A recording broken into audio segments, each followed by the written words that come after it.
How's it going, everyone? My name is James Parisi, and this is my Week 10 visual analysis project covering Chapter 12.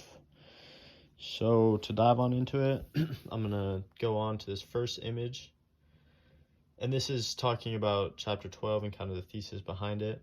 Jumping into this image, I got a hamburger with the McDonald's logo behind it, as well as smokestacks coming out of the top, symbolizing pollution. On the top left, we got energy as well as some natural resources like the water. When we take a closer look at this burger, here I got a safe. It's kind of like a lock, which is symbolizing the secrecy behind kind of what's going on and how people really didn't know this story, according to Chapter 12. When we look over here, I got a little syringe, and this is kind of the antibiotics that were pumped into the meat in order to make more money faster. And this is the same with the corn, showing how a lot of this meat was raised and just really produced quickly in order to make the most profit and get as big as possible. When we look lower in this image, I got a picture of a lake or river or water, once again symbolizing the pollution. This is a little bottle kind of resembling poison. This fish isn't doing too well down here. And the crown is kind of symbolizing how McDonald's was such a key component in the growth of this meat industry. Now we're going to dive on to the course reader. This is kind of an interesting perspective, I feel like. So what I did here is these are both the same hands, but two different perspectives. So here we are talking about how they kind of rationalize agriculture.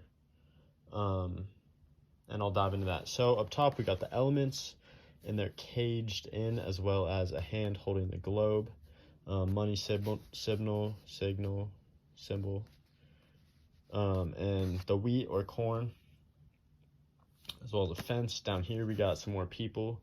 So the difference between these two images is that in this one, we're really taking control of the elements, and we're using the elements and trying to change them to keep consistent, keep our crops consistent, and really just make sure the products are always the same. Therefore, we're really just changing the environment and manipulating it to our needs.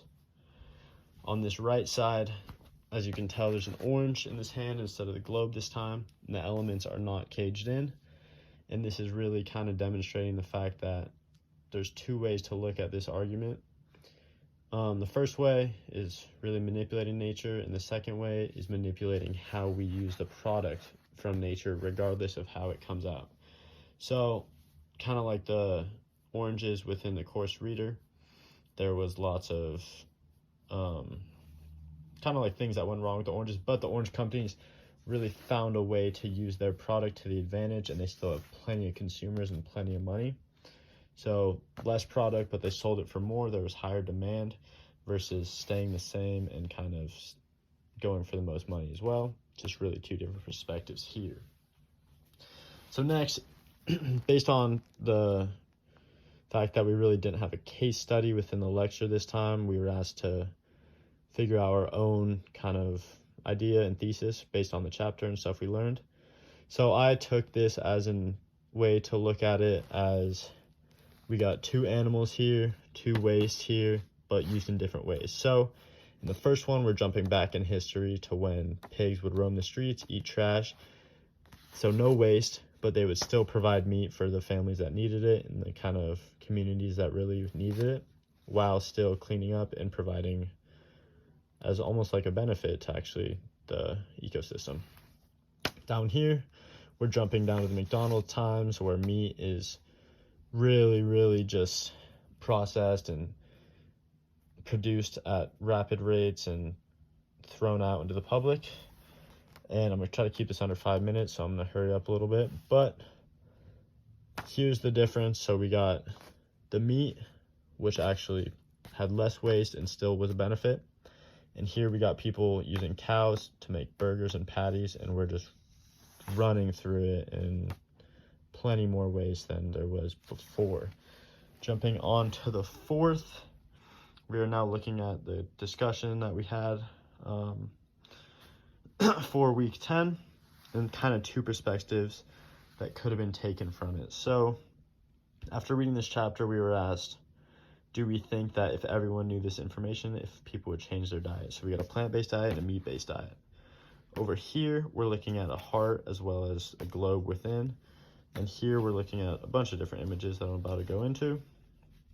So within the plant-based diet, we are a lot more healthy, the ecosystem's healthy, and there's pretty much just a lot of health benefits that goes into it. And this is one thing that you could take away from this chapter.